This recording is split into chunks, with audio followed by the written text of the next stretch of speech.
Hey, a very good evening to everyone, and welcome back on in to SimRace Africa. I'm Ryan Hill. I've got my friend Sass van der Westhuizen in the booth with me. How are you doing, Sass? Hello, Ryan. It is race night. I am doing great and excited for this one. Excellent. Yep, we are back with simGP series. Of course, that's our open wheeler, racing the 2018 Formula Hybrids by RSS. And as you can see from the drone footage in the background, we are, of course, at Silverstone. It's the British Grand Prix. And yeah, we're looking very much forward to it. Taking you through the track layout, just having a look at the corner names as well, of course, not just numbers. Very famous corners all around, including the newly named Hamilton Straight, which is the main start pit finish line straight, of course. And then all the famous corners through Abbey. It's quite a fast flowing T1 through Farm Village, and then a tight hairpin through the loop before you hit the back or middle straight of the Wellington Straight. Coming through the Brooklands Luffield complex. Actually, when I had the privilege of visiting the British Grand Prix earlier this year, I started off with sitting at Luffield, and I must say it was some of the best views of the entire race circuit. Woodcote, very fast corner through to Cops, Maggots and Beckett's, obviously that lovely complex. We're going to see some lovely camera angles coming through those sort of wiggly S-bends through Chapel, and then of course the main long hanger straight. Super top speeds we're going to be seeing. We're going to have Sass calling out some nice sort of insights from his second monitor to see what the guys' top speeds are. Through Stowe, Vale, of course, then there's that tight little chicane before we hit Club Corner and back onto the main straight. So yeah, that's the track. Having a look at the weather forecast, it is Britain, it is heavy clouds, not quite raining of course. We're going racing at 2 o'clock in the afternoon. Ambient temperatures were forecasted to be 23 to 27-ish. I can see that it's about a 25 degree ambient right now. Track temperature is quite cool, 22 degrees. Little bit of a northerly wind, 10 k's at the moment. The track is starting out quite slow. As you can see in the top left, the actual conditions right now, 96%, and a long amount of laps required before that grip improves. So certainly watch that now throughout qualifying. We've got about 11 minutes left of it. I'm going to head to the track so we can see some of the action, but expect these lap times to tumble as guys get through. This is the beauty of what we're doing here now. Is track evolution is a thing. You can't just be out and do a banger lap there at the start and expect it to stick. You have to be out there doing laps, timing your laps so that you're in the opportune moment right at the dead of it, when hopefully the track has evolved to the point where it's going to give you the lap time that you're looking for. Absolutely. Other thing that just an update coming from last round is that we've enabled 2 additional tire compounds into the mix today. Previous round at Red Bull Ring only had 3 compounds available. Now we have all 5 available to the car, including the Hypersofts and the Ultrasofts. And we can already see some of the drivers making use of those. Jeremy de Villiers, in fact, has just gone top on the Hypersoft tire. And I think as we're seeing more and more people do laps, we're going to see these times slowly dipping down. Ryan, you mentioned you had some practice server qualifying times. I did indeed. Let me bring up the correct guide if I can find it. Apologies. Where's my HLQ times? There we go. So it's not quite HLQ, of course. This was just the offline practice, but you can see some of the guys that piled onto our Grumpy Monkey practice server over the past week and put in some time. So I'm seeing Ruben Kruger go top with a 129.3 on the soft tire, interestingly enough. Hein van Niekerk close behind, also on the soft tire, very close behind, 0.2 or so delta behind. And Jeremy de Villiers on the hyper soft tire, his best effort being a 130.0. Just keeping in mind that our practice server, I think, was set to quite toasty, and I think the cooler conditions out there today should play in drivers' favor, and I'm expecting faster lap times as a result. Yeah, they've also, of course, had plenty of time to go and do some laps on the HLQ server. The practice server. It's not the HLQ server. We're so used to us doing things that way. So but naturally that's- they would have improved just having learned and practiced the track a little bit better. As we say, and Hein we're van seeing- Niekerk just pops up into first position. getting ever so close to that sub 130 minute lap. But I don't think in P9, Emile de Villiers, he is currently a half a tenth up Yeah, on I'm his seeing delta. purple sectors, both S1 and S2. Let's see what he can do when he comes over the line. He's 0.7 and climbing delta, which should hop him up. This Ooh, a is lot. definitely going to be the lap for him. That should. Can he put it on this pole? Oh, he's up a second. That's a huge out of gain. the Vale chicane there. This 2 will bump seconds. him all the way to the top with a 1.6 advantage over second place. That is a crazy lap. They are smashing the lap times that I was expecting now, though. So this cooler track definitely playing in their favor. Yeah, absolutely. And the track grip still reflecting slow. You know, there's 7 minutes at the death. How quickly can this improve just to get that track grip creeping ever so slowly? Well, you said what? It's 132 laps to improve. Yep, and So- how many people do we have out on track today? 18? I'm 17? counting 17 people. 17 people, yeah. So what's the math on that? Divide 132 by That is- 17. Each driver needs to be running laps continuously for 7.7 laps for it to improve by 1%. Mm-hmm. So this is a green, like the rain had just cleared type of track. Yeah. They're really not gonna be seeing the absolute fastest times until we're well into the race. Yeah, absolutely. There's not enough time remaining in quali for them to get it to optimal just before race start. Which I think is going to make a very interesting T1 come race start as well. I am looking forward to this one, in all honesty. Right, who else? Ryan De Azevedo in P17. He is 3 seconds up on his delta, although he is currently 9 seconds behind Emile. It's looking like... Oh no. Yeah, it's looking like Ryan has been sitting in the pits, waiting for the track to improve a little bit. Not overthink the situation and mess up his own strategy too much. And that's a valid approach. I mean, less cars out there doing laps means it's going to take longer for the track to evolve. He slots But up into P11 at the mo. Still a bit of work to do. Yeah, it can mean long term though that you're not psyching yourself out and tiring yourself out with a quali session. But it does pile the pressure on, as I see Gascoigne spot jumping into P4 with a 1 minute 30.1 second lap time there. Sass, while we have a bit of time, I'm going to quickly hop to our hot lap guide, Yes. which we have courtesy of Lewis Hamilton setting the pole position lap back in 2018, which these cars are representing. So here we go.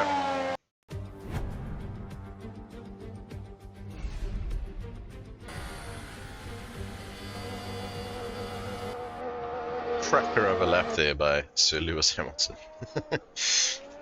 Just saying how's it to everyone who's signing off in chat. Good to have all of you tonight. How's it Butte? How's it Marius? Groenewald? How's it Willem Steen? And yeah, Willem just asking what happened to Marius Skuman's team. Obviously they were racing with us last season, some Race Extreme. As Sass has pointed out, they've gone to the dark side. So I Oh would yeah, call it. I think I remember them mentioning something like that. I might be wrong. Yeah, I believe they wanted to try out some other sims. They don't have time to split focus essentially, so Yes. which makes a lot of sense for some guys. Yeah. Which is reminding me, we have a quick moment to punt this week's race. We are trying out an ad hoc race on Wednesday evening in Automobilista 2. Historic Kyalami that's the Lotus from which era? 1970s. 1970s Lotus. Yeah. So we're going to be trying out that for a little bit on Wednesday. But other than that, if you want to come and join us, you can head on over to www.simracesa.co.za. Find the link to the Discord channel if you're keen to come and race with us. There's a sign up form somewhere on the Discord. I can't immediately remember which channel, but there are also instructions on how you can sign up. We do ask for a minimum donation of 175 Rand to our charity of choice. And thus far for the 2022.2 season, we have managed to raise 19,460 Rand and 99 cents for Jogebed. It's a child care center in Uppington. And for as long as I can remember, they have been one of the charities in the community there that has been very active. I remember a lot of my childhood being filled with discussions around Jogebed. So yeah, you can sign up and come. It's for a good cause. None of that money passes through our hands. It's all going directly to the charity. Yep, thanks for that, Sass. I'm going to put the website link up on the stream again just for your convenience. www.simracesa.co.za. Follow that, you'll find everything you need. Discord link is where you want to go. Right, I'm going to shout out quickly Ryan de Azevedo in P11. He is 1.7 seconds up on his delta. That's not going to be quite enough. Oh, purple's S1, yeah. It's not going to be quite enough for him to bump into the top end there, but it's going to jump him up quite a few places. And he P5. P5. That's good. Quick stats wise, Emile de Villiers managing a top speed of 327, Cornet 329, and I actually saw someone went faster than Yassine Manuel 339. Wow. I'm not sure what monster toe he managed to get from there. Maybe he's just going with a very low downforce setup. Was it on a lap he banked though? I mean, maybe he went wide at the end of the hangar straight. Maybe he went wide. I'm not sure. But it is interesting nonetheless. And I see our fearless leader, Jason Holden Jones, bumping up into P10 there. He is indeed with us tonight. I fear it may just be a once-off, but he said he had a little bit of time. Can't remember if he said it's because the wife or the kids were away, and he has a night to himself, but here he is on track, and we wish him well. We are currently in overtime, by the way. Emile de Villiers currently has pole wrapped up in the bag, corner P2, to lock out the front row. Ruben, I think it looks like, is going to be locking out second row with Hein van Niekerk. Ryan de Azevedo P5. Gas is still out there on track, but he's not improving on his delta, so I don't think he's going to be doing anything further. Jason Holden Jones is still out on his lap, also down half a second, so he's not going to be improving. In fact, he's just spun, as we've spoken. Will have to call it. And it's only Yassine Manuel out there, and I fear he is down on his delta as well. So I believe that is where we're going to end up. I'm going to hop to a 30-second ad break, and we'll catch you after the break.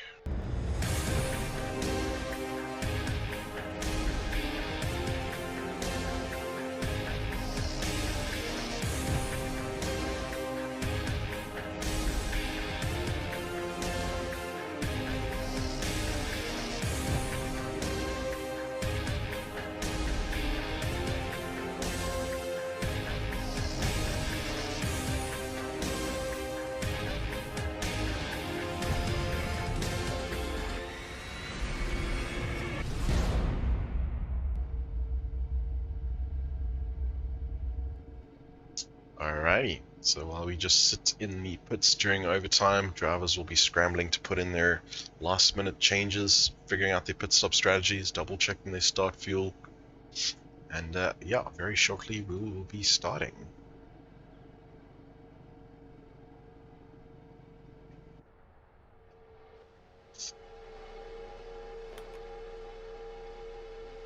This is always a tense moment for me as we wait for the session to get started. You're not sure, have I loaded the pit strategy that I wanted? What exactly am I doing? And then when you bump to pits, it's the rush to quickly make sure that everything is ready, getting set up and up and running. Yep. But definitely, it's the part of the race that I live for. That moment before we get going. Yeah, it's the adrenaline rush. The adrenaline starts yeah. pumping, and oh no, it's great. Absolutely.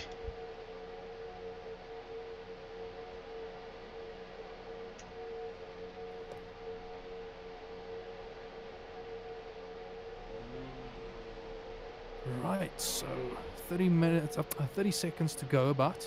I'm noticing on stream, yes, so there is a mandatory pit window that starts 10 minutes into the race and it closes with 10 minutes to go.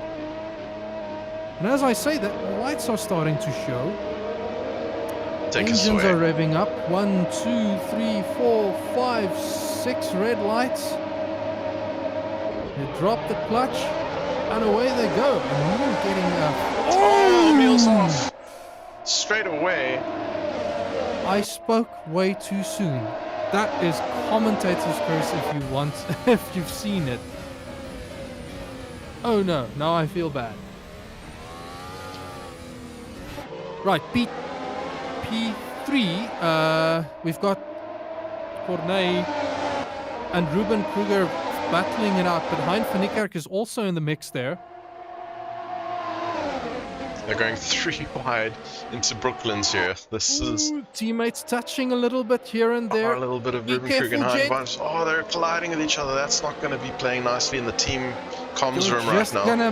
You're just allowing Cornet to pull a gap there.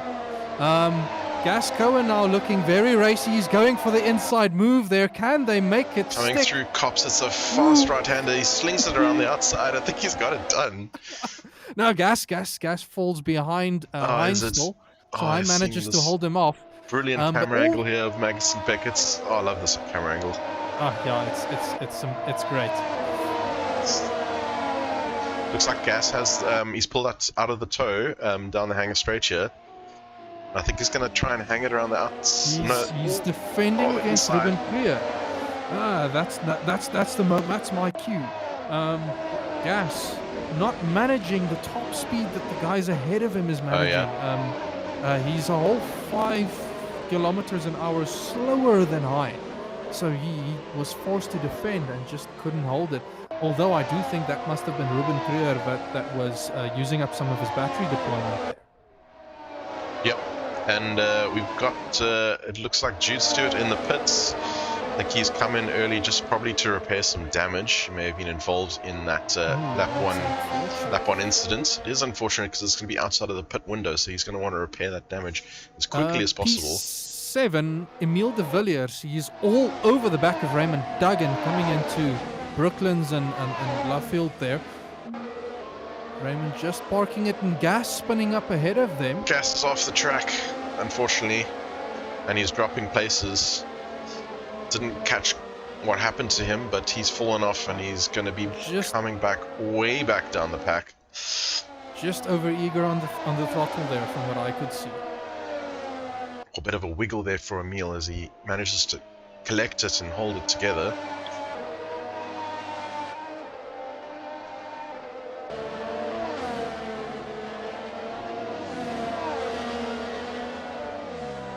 Right, so this is the unfortunate part where ACC shows its age a bit. Everybody has DRS, so it's not something that really assists you with overtaking, but Emile makes it look simple by flying past Ben Wheeler there. Yep. Caught that nicely on stream. There was a pass that was made to look easy. I'm sure in reality it wasn't that easy, but certainly assisted with the help of DRS. I'm pulling you back to P9 now with Dirk Brandt in hot pursuit of Jeremy de Villiers. And Lawrence Stern, he was in the pits. Why is he dropping down? Anyways, that livery of Dirk. Yeah, it's a nice new livery that Dirk has submitted for Maverick Racing here. Reminds me of Tron, the sort of neon blue glows. He has a little look. Just coming up to the inside of Brooklands, I don't think there was going to be a chance there, although Jeremy's just run wide. Very, very wide, and that's going to compromise his exit out of Luffield. Dirk's over him. Oh, he's having a little look, but the door was shut. Now it's the question. I remember Dirk telling me... They're side by side. I think he's going to have... Dirk backs out of it. He did back out of that. I remember Dirk telling me he's a little unsure about how to manage the battery system in this car. Yes. He'll end up running out of sweeties much too quickly and then losing pace compared to I other do drivers. believe, though, subsequent to the Red Bull Ring, where he admitted that he didn't really know what he was doing, he did a lot of research and practice and got some advice from some of the other drivers in the field. I won't name names, but it was at least 2 separate guys from the top side of the pack, and he now has a much better idea of what he's doing with the the energy recovery system and battery deployment. I must say, hats off to all these drivers. I gave up simGP because it's just too much for my puny brain to handle. It's only variables. I need to keep it simple.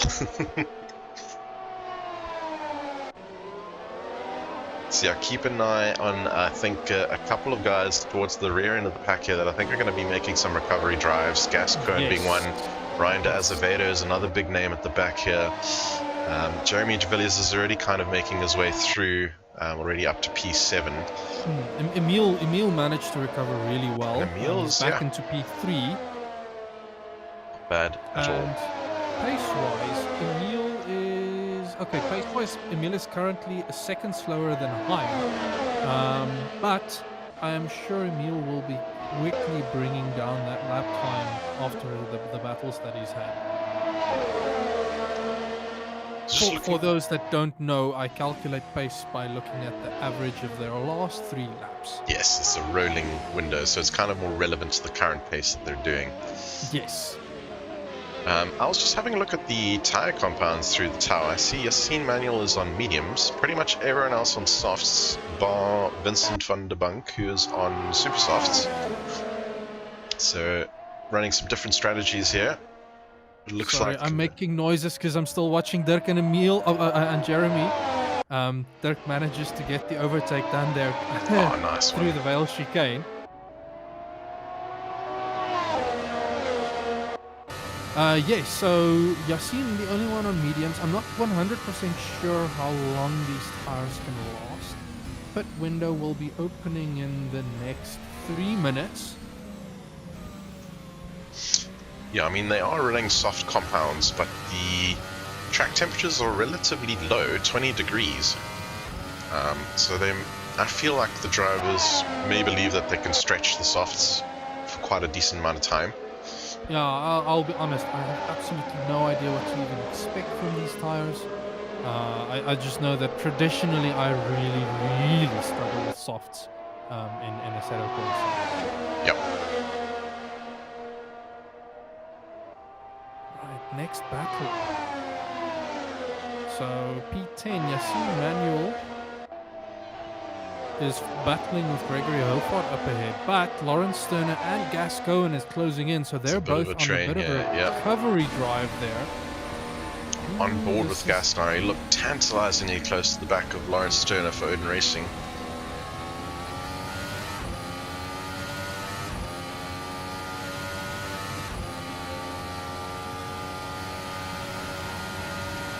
So quickly going back to some stats there, Yassine Manuel. His top speed of 320. Oh, Gas has lost it, and he's in the wall. No. Just coming into Vale there, he I think he ran wide, and either collected some grass or the curb that unsettled him, and he just lost all grip. That AstroTurf on the outside of Stone. If you dip your wheels on there, was the punishment for running wide. Yep. Right, so Yassine Manuel is blisteringly quick in a straight line. With quite a heavy fuel load, he's managing a 324. But it is seeming to cost him a little bit in the windy twisty section. So he must be running a low downforce setup then. Reach that top speed, and then as you say, struggling through some of the corners. He is on the medium tire as well, which may be contributing to his grip through the corners, or lack thereof. Ooh, up in P3, Emil de Villiers. He's closed up right on the back of Hein van Nicker. We're on board him now with the T-cam, just looking ahead.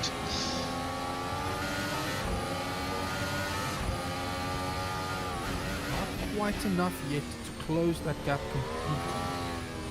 Although I'm also sure that Emil is just biding his time. He knows where the better overtaking spots are, where you can make the overtake stick and not be a sitting duck in the next corner. My bet is probably aiming for Brooklands there. Wider entry through the village. Oh, is it village or farm? I keep forgetting. Oh, he's got a much better exit here coming down the Wellington Straight. He's looking down the inside and has got the move done. Can he make it stick though? Coming through Brooklands into Luffield. And it looks like that is safely banked. So good pass there. Emil on Hein. A little bit of a DRS assisted down that back middle straight rather. But good move. The national pit straight. That's it, yeah. And the pit lane is officially open for valid pit stops. A pit stop needs to be valid by taking either 1 liter of fuel or a new set of tires. Or and both. if I remember correctly, some of the drivers said they were looking at making 1 set of soft tires work at at Red Bull Ring.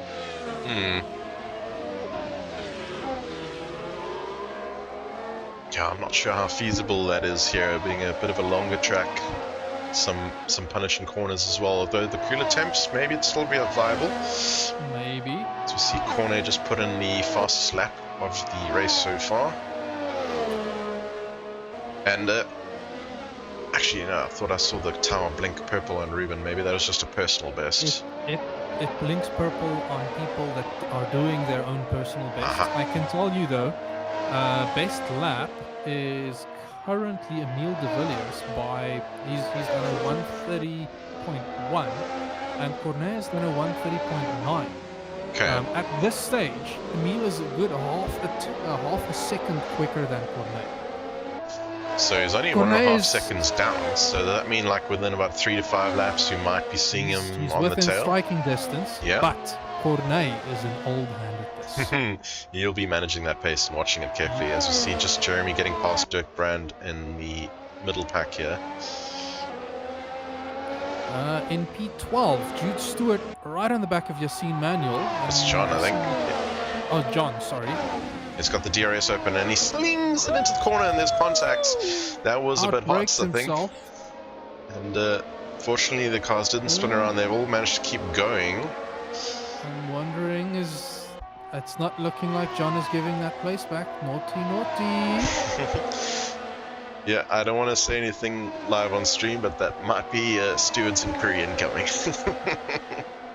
Ryan Asveda, meanwhile, behind, has made a pass on Yassine as well, just as a result of that contact. Some might say rubbing is racing. I don't know. With these F1 cars, you tend to think they don't like contact that much. So I'll stay quiet now.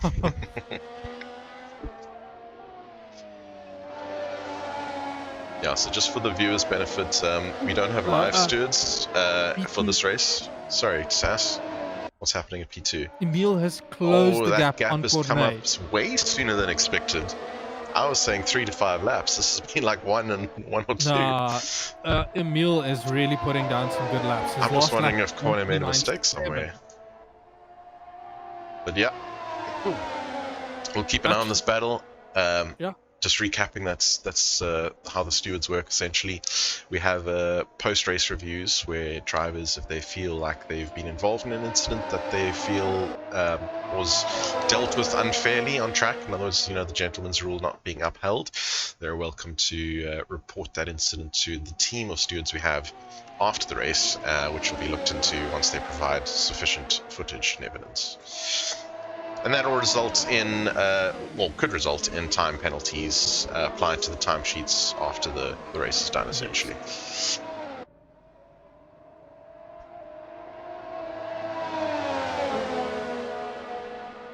I'm going to hop back some to Dirk. quick insight there. Yep. I don't think Cornet really made a mistake.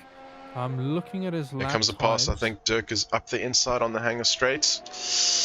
No, he backs out again. He had a little look. But If you jump to Emile now, Yeah. I think he's got Cornet. he's tucked in behind. Both wings are open for DRS. Coming down the Wellington Straight, who's going to make the late Cornet braking? is blisteringly quick down the straight there. Let's see if I can look on board with Cornet now looking back onto Emile de Villiers. We can see how this is going to play out. So just as an FYI, Cornet didn't really make a mistake. He's just not improving his lap times as much as Emile is, with the track grip improving.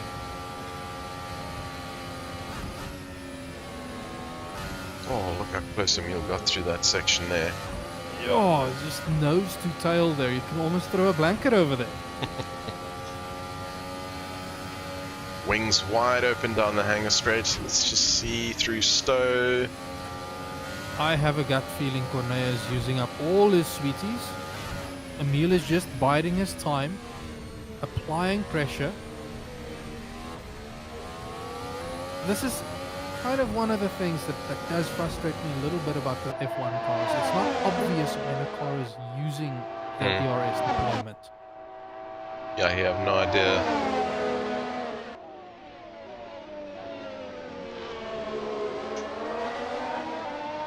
Nose to tail through the loop there. Emile focused on a really good exit, but it looked like Cornet might have parked it a little bit. You're watching this battle as we speak. Dirk has got past Jeremy de Villiers. Meanwhile, Emile's taking the inside line through Brooklands. And he's got it all wrapped up. He's got it done. Cornet has conceded that and slips in behind. Ooh, Cornet stepping out the rear a little bit there. I do say they're also coming up on some of the back markers now. That could make things interesting, depending on where they catch them. How easy it is for them to stay out of the way. Reminder that our blue flag rules here, we don't need to jump out of the way like they do in real life Formula 1. They simply need to make sure that they do not defend the corner. I have a little bit of insight here as well. Gas Cohen has taken his pit stop. In the valid pit window, I'm assuming. Yes, 44 seconds ago. Intriguing. Yeah, that is definitely safely within the pit stop. So now he is on the soft tyre, looking to go to the end of the race, I must say. So we will watch him climb up through the ranks, hopefully, and pull himself out of last place at the moment.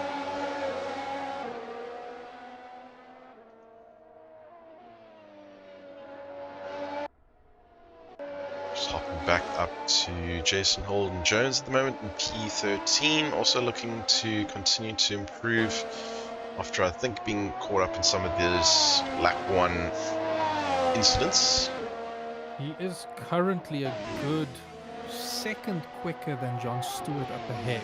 Okay. So if Jason just keep his head down, he'll be arriving in the back of John there. A few laps time, He'll have some work to do, but I'm sure he'll take the challenge. He'll rise to the challenge and do his best. Gregory Hofart up ahead, having a bit of a problem there. Yeah, he dropped several positions. I think that was an eager throttle application out of the Vale chicane. Yep. A bit of a lock-up here through Village. Gregory racing for the B team, quite literally. Little B icon on their livery there. I'm actually wondering now, is this why Dirk went with that theme for his livery? Is the B team looking too much like the Johnny Player special livery that he usually makes? Possibly. So I see Jude and Yassine having a nice battle here at the back. I do believe Jude actually got the move done on Yassine. I do believe Yassine was in front just a little bit earlier. Yes. Yes, my timing screen just updated. Going to hop to Ryan Dalsberto, who is 0.4 behind Lawrence Turner, and looks like he's catching down the hanger straight here. Aggressive use of curves there through Stowe. And Lawrence runs a bit wide. I wonder if that's going to have compromised his line. Always a massive lockup into club here. And certainly Ryan Dalsberto now looking to place all sorts of pressure on... well, there's a lockup himself on Lawrence that unfortunately undoes his advantage.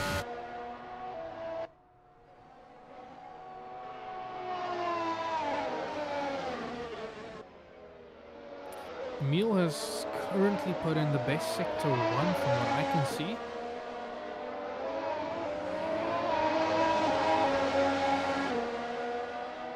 So he is working on improving his lap times now. As the fuel burns down, hopefully there's a nice equilibrium. Ryan going very, very deep into Brooklands there. Lots of lockups, yeah. Which is not going to help his tyre wear. Yeah, once you have a flat spot, oh, it's such a tough thing to deal with. P12, Jason is on the back of John Stewart now. Not quite close enough to make a move into Cops, but I'm sure Jason is just waiting for... Yeah, give it a lap or two. As your prediction stated, we're on that cusp now. It's going to be definitely within striking distance, I think, if within a lap.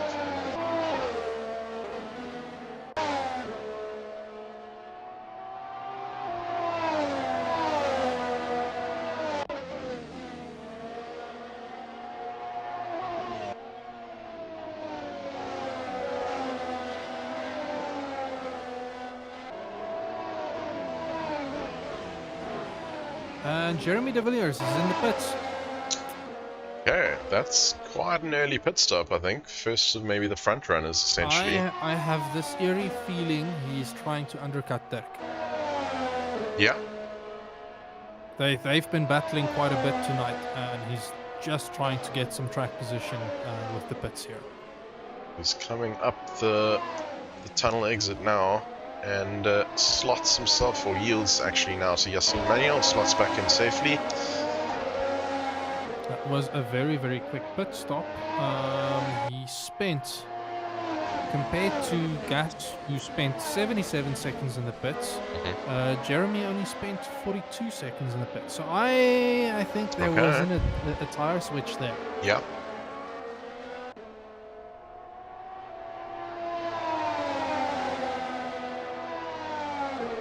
Jason Holden-Jones, meanwhile, has crept up another 0.2 seconds gain on John Stewart ahead of him.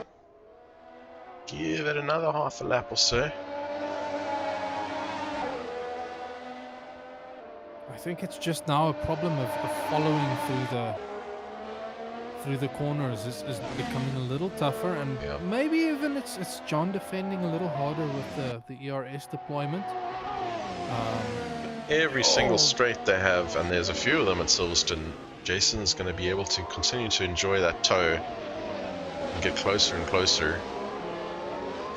But that also does eat some of your tires. If you're scrubbing because you're understeering due to the aero wash, it's tough managing your pace.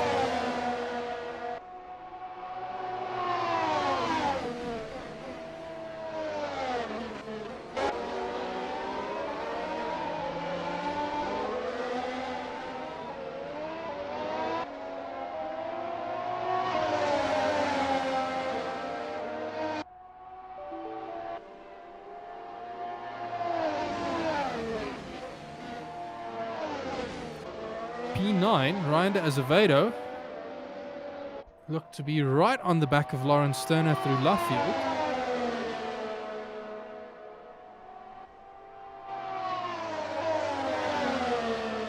And Ryan and Lawrence actually running very, very similar pace right now. 33, 4-ish. Yep, so closely matched. I see Jeremy manages to make his way past the scene. Hopefully that hopefully for Jeremy that didn't cost him too much time. If you're battling with someone after exiting the pits when trying an undercut, it's not the ideal situation to be in. No, not quite. Just up on stream, out of interest, I have the progress since the start of the race. Top two positions haven't budged. Emil followed by Cornet. Even though there's been some swappings since the start of the race, they've naturalized back into where they started. Hines up one place, Ruben's down one place. Then we have Ruben up 3. So we see Ryan has better make a little bit of contact with Lawrence Sterner here.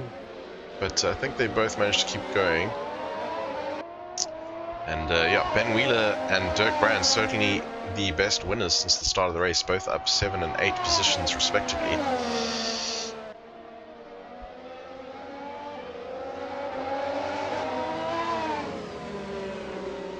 Jason is now right on the back of John. He gets a little bit squirrely there through left field. This is now where being impatient and sitting in the dirty air makes it really tough. You're trying to push harder, trying to find that edge, and it's so much easier to push too far.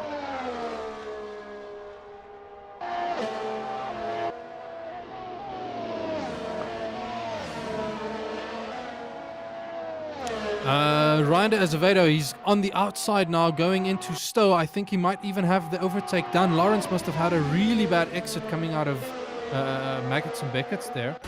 Yeah. That move is done and there's quite a bit of air between them for now. As they both look up coming through club.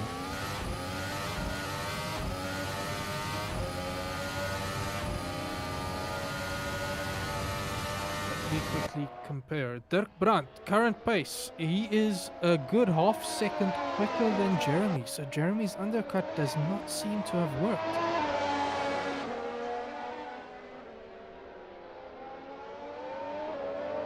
Well, the only thing that may help his case is the duration of the pit stop itself later on in the game compared to what Dirk may do. Fastest lap of the race just been clocked in by Emile de Villiers. Looked like a 129 something. Just thought I saw it flash up. 129.22, yeah.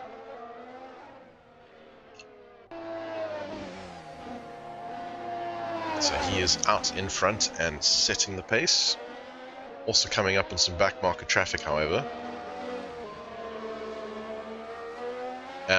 Looks like Yassine, I think that is, may have been extremely generous, pulling right out of the way for him.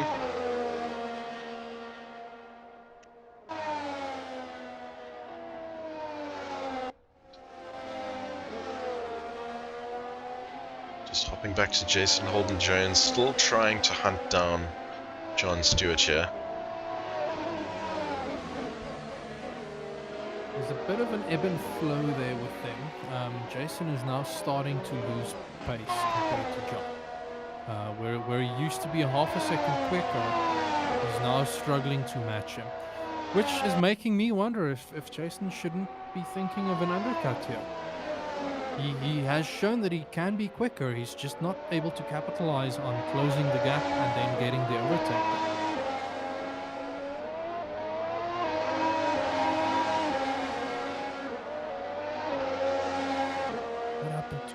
We've got Ruben Duggan. Ruben has gone farming. He's gone farming. That's a moment coming out of Stowe from what I can see. He's on the escape road right now. Just hopping back and he's now taking the pits. Diving into the pits. Yeah. Oh, a little struggling to keep it in a straight line. Need to be careful when diving into the pits like this, because the pit wheels limiter just slams up. on. Yeah. Ooh, John Stewart. What has happened to John? He had a moment out of cops. Yeah. I'm wondering, were he and Jason going side by side? He's struggling. Oh, he's definitely, definitely struggling. Perhaps that's going to force him into the pits, perhaps. Either tires or some damage. I hope it's not damage.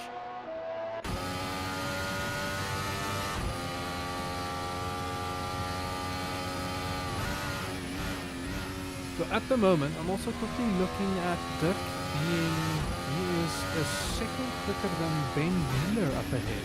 So he'll be closing this gap lap after lap, 2 seconds between them.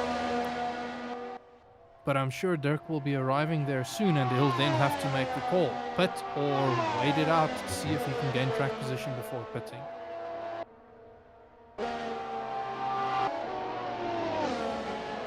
But this is also where if Jeremy was going for the undercut, Dirk might be playing the wrong move if he's going to try and battle Ben.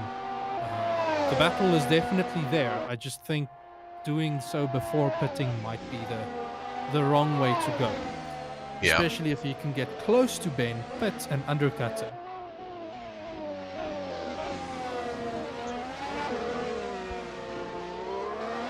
but I think Dirk is staying out for one more lap, so he's deciding not to go pit just yet. It is also making me worry a bit. You guys were doing an ad hoc race last week, and he ignored his crew chief telling him to go and pit before the pit window closes. Yeah, I'm hoping he's got the right voices in his ears telling him when the time is now. Or right elevator. Lawrence Lawrence. In the pits. Lawrence is in the pits. Right, so Ruben Krier, he did a 45-second pit stop. I'm keeping my eye on Lawrence right now. Pulls right to the end of the pit lane. Looks like slot number 1.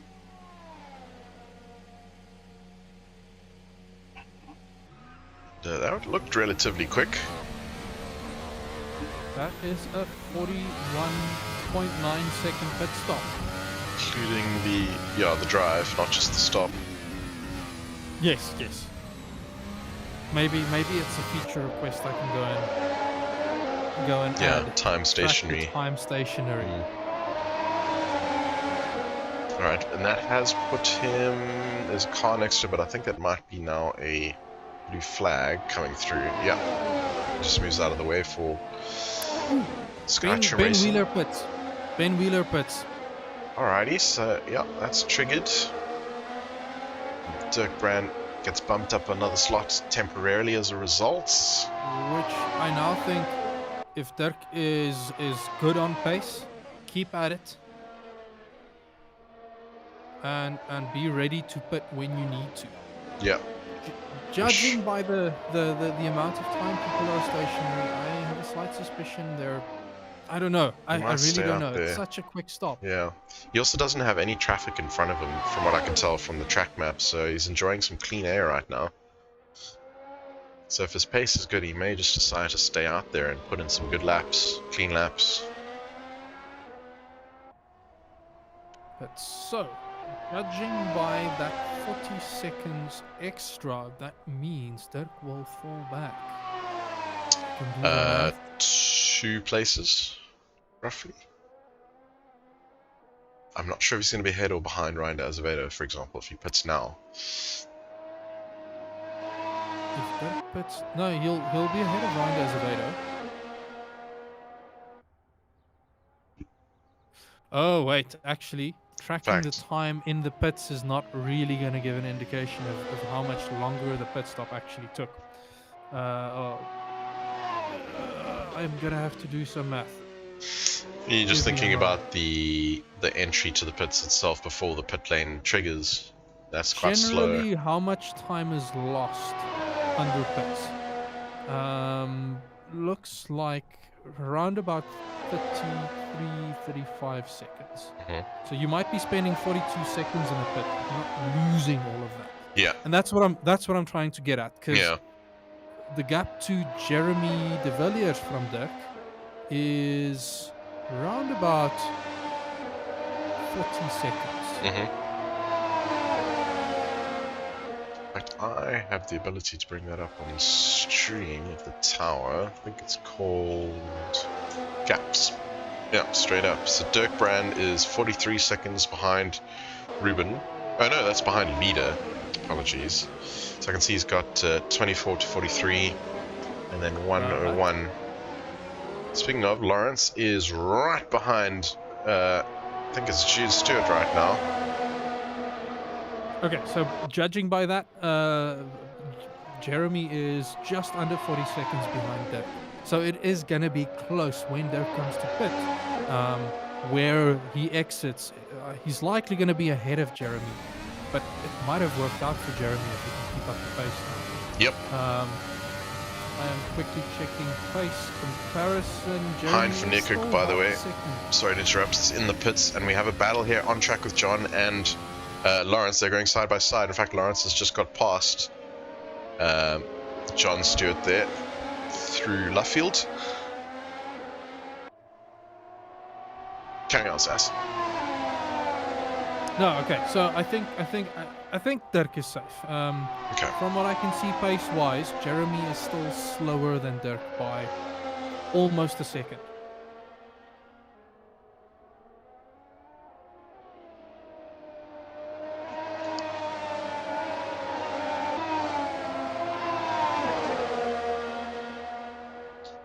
Okay. Jason Holden-Jones enters the pits. Jeremy de Villiers, meanwhile, is going to bump up the position. Jeremy has already pitted, hasn't he? Yes. So he doesn't need to worry. He pitted 10 laps ago. That's a solid position gain. Meanwhile, we have John Stewart now jumping into the pits.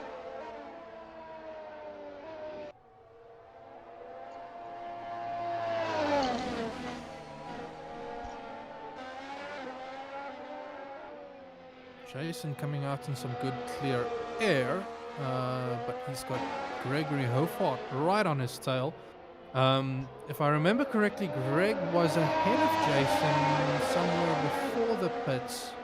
Maybe they were battling and Jason had passed him.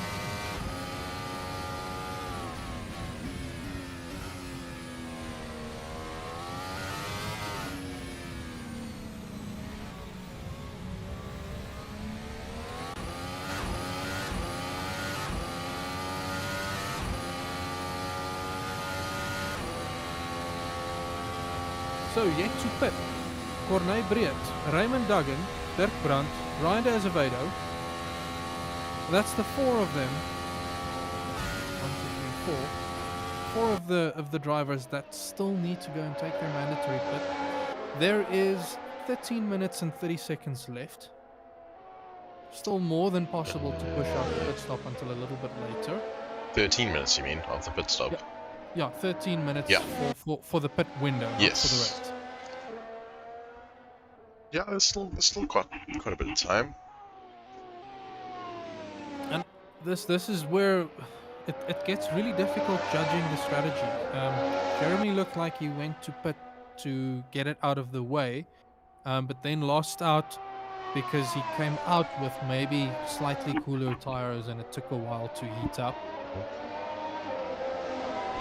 But meanwhile, Dirk has been doing good, solid laps.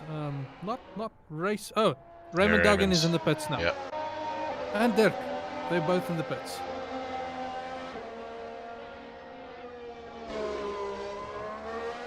So here is the moment of truth. I'm keeping an eye on Jeremy. He's coming through. Oh no, he's way too far behind. Ben Wheeler is the next driver then that Dirk was going to be battling with, or he just overtook before Ben went to pit.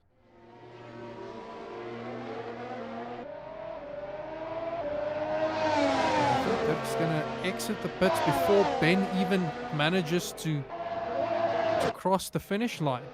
Yes. Dirk is out of the pits just as Ben crosses the finish line. I can see him just there in the background of the red car coming through Farm Curve here, but yeah, Dirk is safely ahead.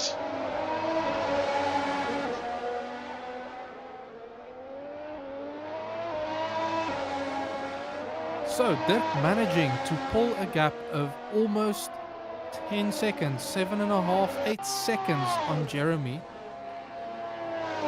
as we go through the pit cycles. Corné Breed still running laps up ahead, but it's not going to be enough. Emile de Villiers has already pitted and brought back that gap down to less than 10 seconds already. Incredible. He is currently the fastest driver on track. His pace is sub 1 minute 30 seconds. So he's managing to maintain an average lap time over the last 3 laps of less than 1 minute and 30 seconds. Whereas Corné is still a mid 1 minute 30 second pace there. So he's not quite able to capitalize on the clear air. Or is it back markers now that's coming into play? No, I can't really say that there's that many back markers that would have had an effect. Ryan Azevedo goes into pits, meaning it's only leaving Corné to go and do fulfill his mandatory pit stop. Yep. It's going to probably drop into, I'd say, probably about 4th when he comes out of the pits. 30 seconds. Hein van Niekerk is, I think, well, 35. Ooh, it's going to be tight. Hein van Niekerk is about 34 seconds behind Cornet. So Cornet might have a little bit of a battle on his hands if he's not careful. Pace-wise, Cornet is half a second quicker than Heinz, so it might be in his interest to stay out a little bit longer until he, at least until he arrives on the back of the backmarker traffic and then go pit.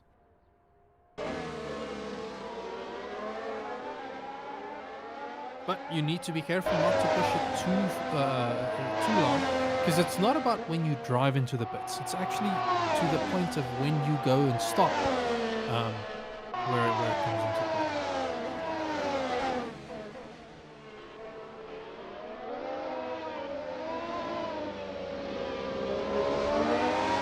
Just looking at Raymond Duggan now, he is coming up on the back of some back markers, and may impede him a little bit or slow down his optimal laps. Oh, it's almost contact. In fact, there is contact there, unfortunately, with the back marker. Ooh. That's not what you want, unfortunately. That's Vincent. It's going to put some pressure on him being able to retain that position. He's still got a good 7 seconds behind him. Yeah, I'm thinking about when Cornet ultimately pits and whether that will place Cornet above or in front of him. I actually think Cornet is gonna exit in front of Heinz still. It'd still be safe, yeah.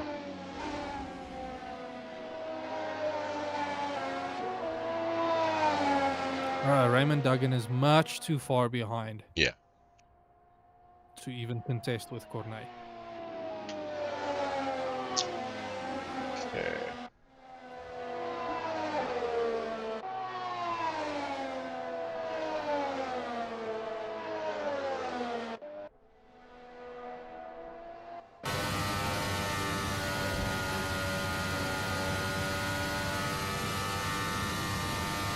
Maggots and Beckett's Cornet goes.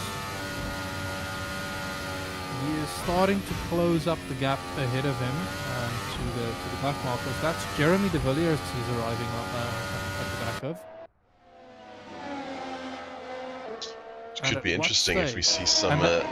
oh, he dives into the bits. Yeah, I was going to say, you do not want to be caught up behind a de Villiers teammate when Emile's leading as well.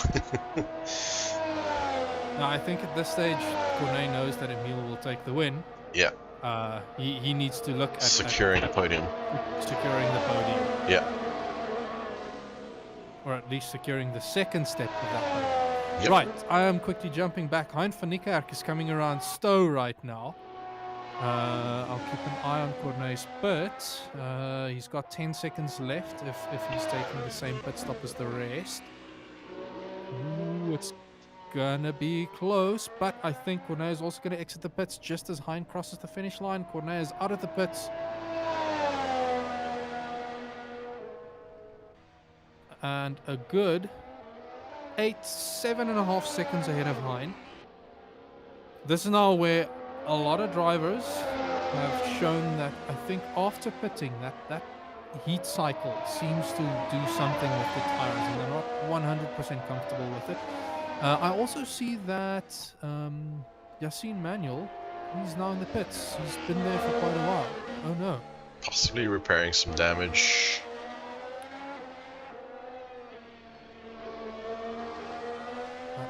He's been there for 6 minutes. No, he's been there for a good 6 minutes. That must Perhaps have been quite the damage. Troubleshooting something else. I did see quite a badly damaged front end when he did go into the pits. Like the wing was sort of hanging, or the front wing rather was hanging at quite an obscure angle. So perhaps his controls have been locked, or he's just got some serious damage to repair.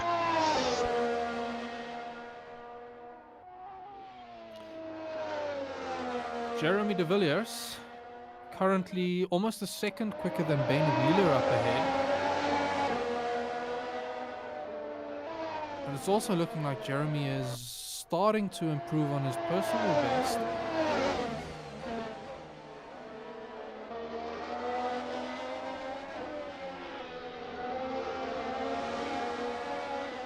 Going up in the back of Ben. Oh, he's just spun into the wall. Lost it all by himself. And that was commentator's curse, I'm afraid, because I was just about to comment how he was catching Ben Wheeler. I am not claiming responsibility for that one, though. I mean, I was thinking it. I probably hadn't said it quite as he was already in mid-spin. Unfortunate for Jeremy there. And he gets on his way, and I'm sure is now nursing a bit of damage. Which is not going to help his cause. Who's behind him? Ryan Azevedo with 5 and a bit seconds behind. And Ryan is also quicker than Jeremy. He's on a charge right now, yeah. Jeremy might be in trouble here. Jeremy is staying out, so he's feeling like it's not going to be worth it to go and repair any damage now. No. So long as your suspension isn't too badly damaged. No, it's about, at this moment, not losing 35 seconds worth of lap time. If you, well, and that's at a minimum. That's just a normal pit stop. So I'm assuming the pit for a new wing will take a little bit longer, 45 seconds. It's damage control. You just have to do the best you can after a mistake like that.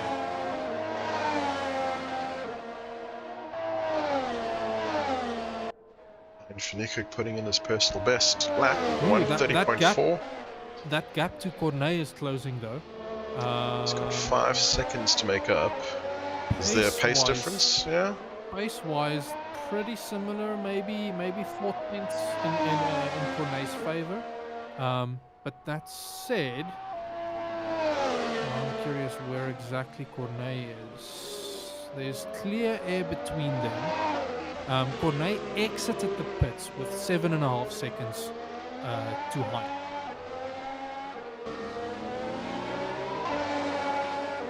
Just seen Gregory Hofart, I think, make a bit of a mistake, and he's lost 2 positions. As a result, Ryan Azevedo is getting past Jeremy here. I think at this stage, Jeremy is just struggling. There must be damage on that car by now. I'm gonna check what his last lap was what this lap is. His last lap was a 140, but that was the one where he spun. Yes. Compromise lap, yeah. This last lap was, that's a rough one. That's a good 5 seconds off of his personal best, but closer to 4 seconds off, 4.5 seconds off of his race pace. Ooh, that's a tough one. That's a lot of time to lose, in all honesty.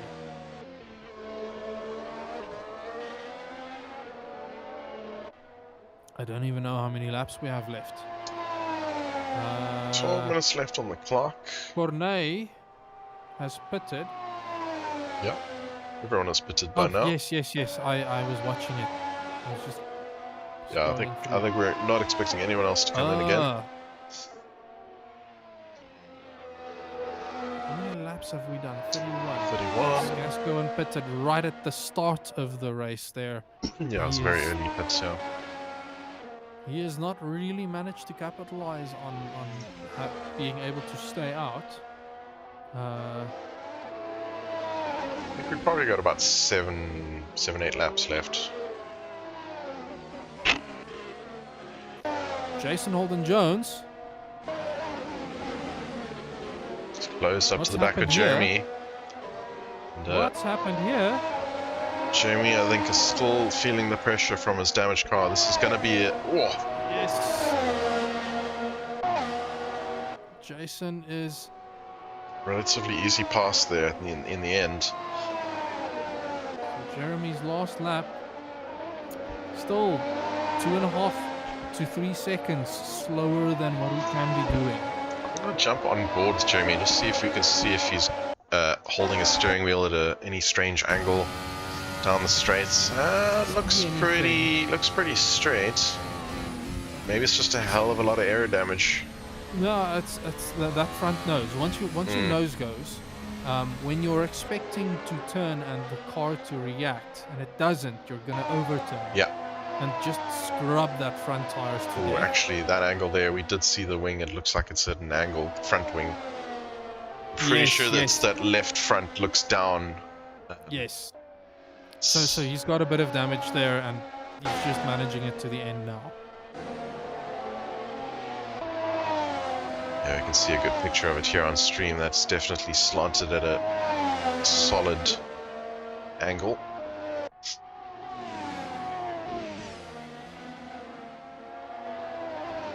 So yeah, he's trying to nurse it home now.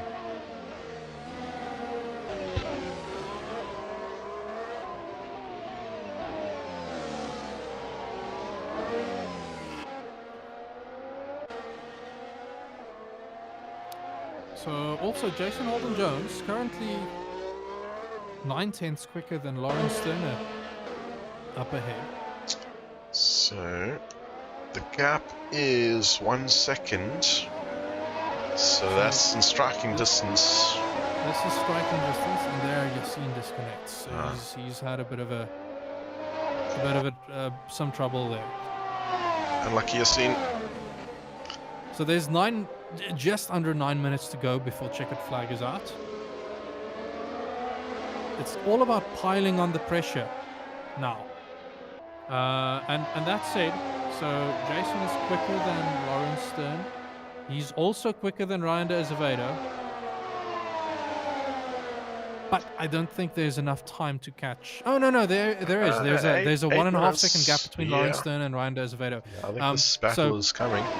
Lawrence and Jason are both quicker than Ryan, but Jason is the quickest of the three. Coming up into Stowe, Jason just showing his nose, piling on the pressure there.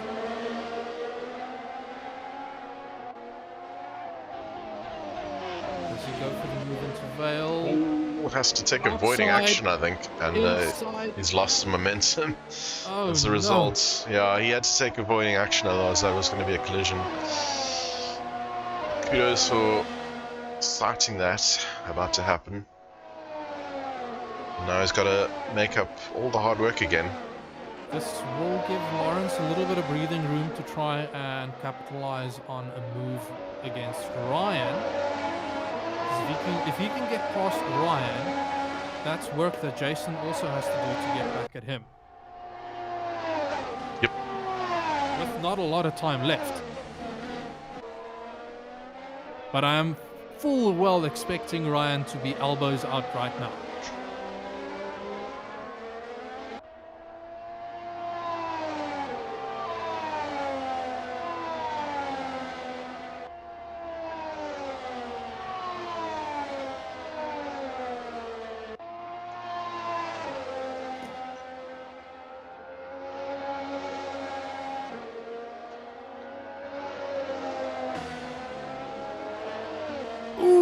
Has a moment. He's on the grass. Keeps it going in the right direction. Sure. He's going to be kicking himself for that. Yeah, he's conceded the place to Jason Holden-Jones for that. But fortunately, he keeps it out of the wall. Right, so that said, Jason is currently a second quicker than Ryan. It's 3 seconds between them. Second. 4 laps. About 5 laps left, I think. Second lap. That's going to come down to the wire. Right down to the wire. I love it.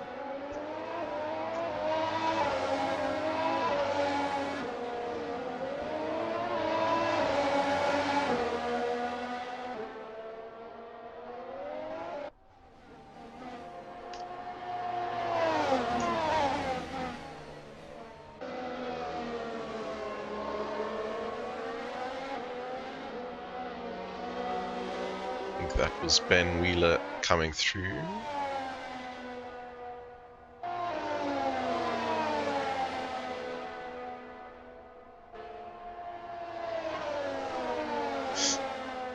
Jason is not able to close down this gap though.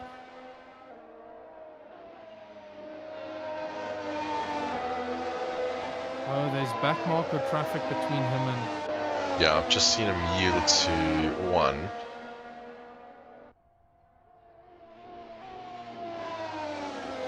Raymond Duggan is being reported as off track.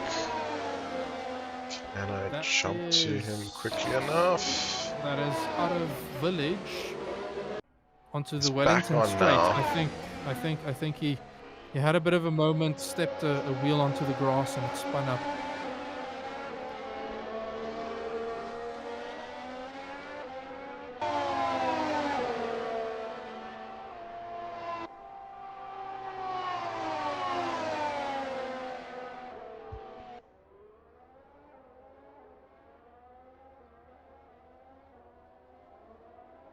Gas, meanwhile, has closed up really close to the back of John Stewart, just exiting Chapel here through Maggots and Beckett's onto the hangar straight. They both have the wings open. Is he going to be close enough to make a move? He's trying to sling it around the outside. It is not close enough yet.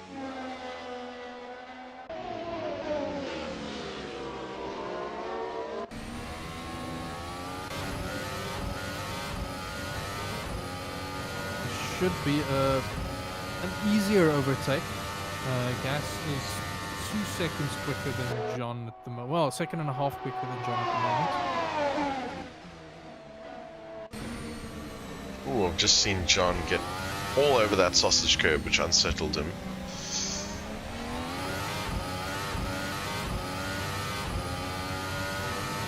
John seems to be defending hard with his ERS deployment.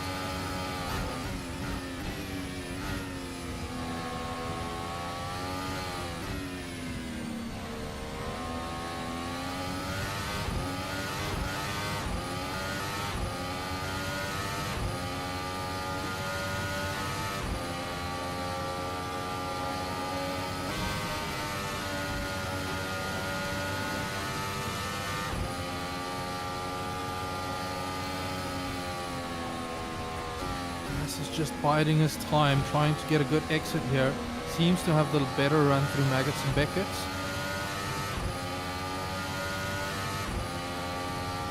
Does he have the top speed though? Gas compared to John. Gas has done a 3.33 top speed at some point. That is That's fast. not quite enough. I'm sure that was... Look at that closing up under braking. John just bumping over that sausage. That's not gonna... Gas getting a little squirrely there. Bumping over the sausage curb like that is not ideal. John also extending track limits a little bit here. This might be the opportunity for Gas to go down the inside. He's going down the inside of Village. But this puts him on the outside now. It'll be a disadvantage for the loop, but I think he's managed to get it around the outside. Get the power down. Don't let the rear step out now. Yeah, it's safely done. Nicely done. 2 minutes to go. Our leader has just started a lap, so this is the second last lap. What an intense race this has been.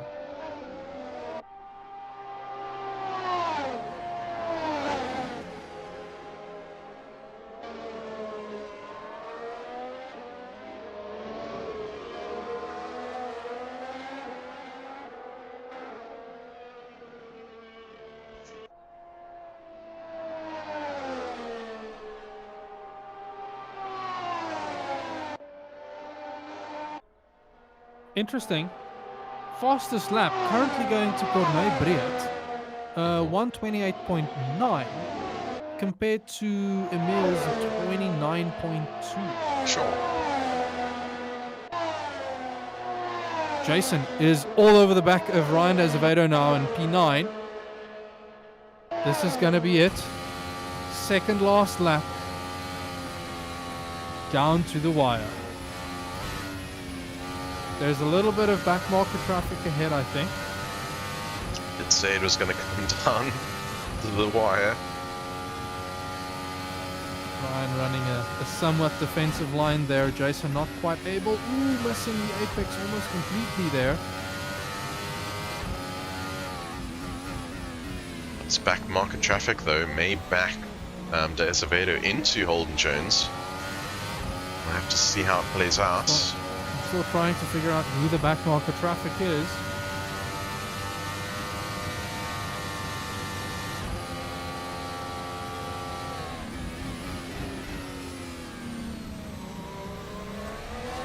I actually think it is not backmarker traffic. That is Ben Wheeler. Asks for position. Oh, Jensen gets super squiggly and struggles to put the power down and just loses that advantage. He's closing up so well on Ryan Dasveda there. That's Ben Wheeler and Corne Breed up ahead. So this is clean traffic here. So Ben Wheeler's for position. Corne obviously further up ahead.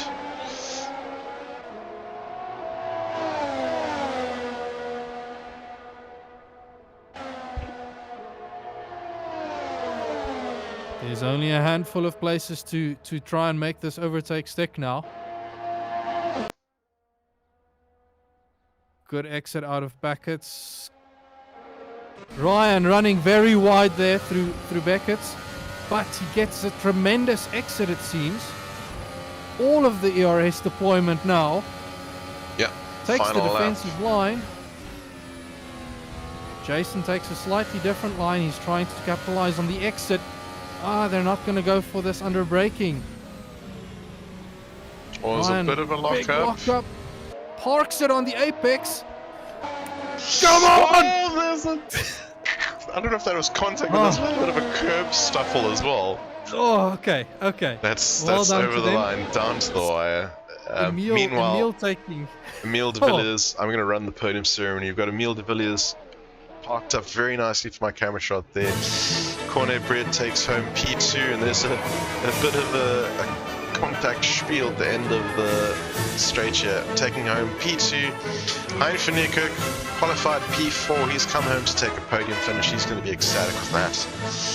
And there are your winners. We see it looks like Dirk Brand doing some donuts in the background for us. As is customary. As is custom, and we're going to go and find some podium winners for an interview very shortly, so don't go anywhere.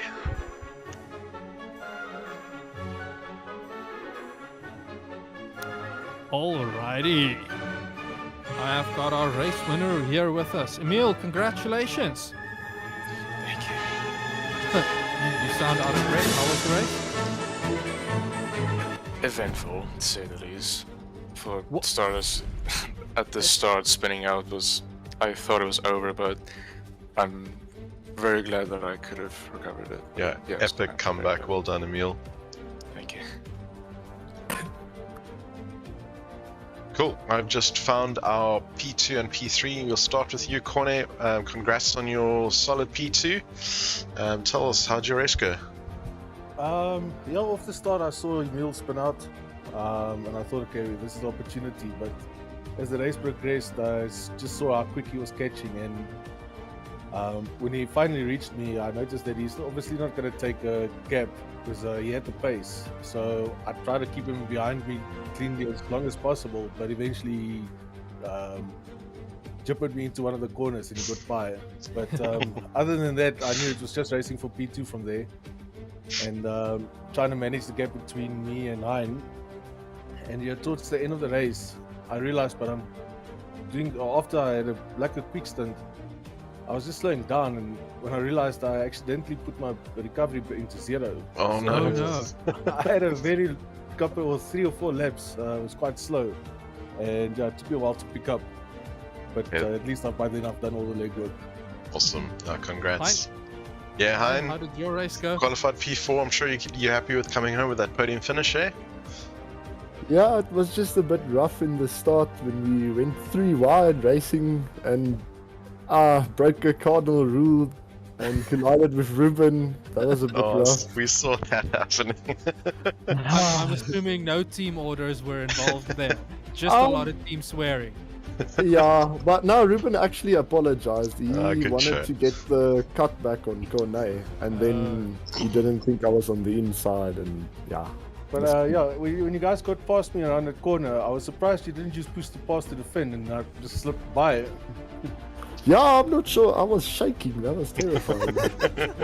I'm sure you needed a new pair of underwear after that. So it looked like just collisions everywhere. Epic stuff, guys. Congrats, gents. It was an absolutely epic race. There was battling all over the field, but you lot, you three also gave us some really good racing there at the start, especially. Corne, we were keeping an eye on you there. You were pitting very late. But in the end, Emil, you just had an absolute amazing amount of pace to spin out on the start and then claw it back to take a commanding lead. I think you finished a good 10 seconds ahead of Quinn. Congratulations. Yeah, epic. Thank you. Cool, guys. I Right. think we're going to wrap it up there. Thanks very much, everyone, for joining. Thanks, everyone who's tuned into the stream. And, of course, we're going to be seeing the BMW M2 CS Racing next Monday at Imola. Before then, if you want to jump into some casual racing, as Sass mentioned earlier in the stream, we've got an ad hoc race coming up this Wednesday. Just jump onto our Discord and find out the details there. Before then, we've got the GT race coming up at Nürburgring, and then before you know it, we'll be back with some GP racing at the classic Monza circuit. So, yeah, set your calendars, set your reminders, like and subscribe, and don't miss it. Yes. Yeah, as Ryan said, head on to www.simracesa.co.za and find all the info there. I'm going to say thanks for having me, Ryan. This was an absolute blast. And thanks, everybody, for stopping by. Yep, always a pleasure, Sass. All right, good night, everyone. Ciao, ciao. Bye-bye.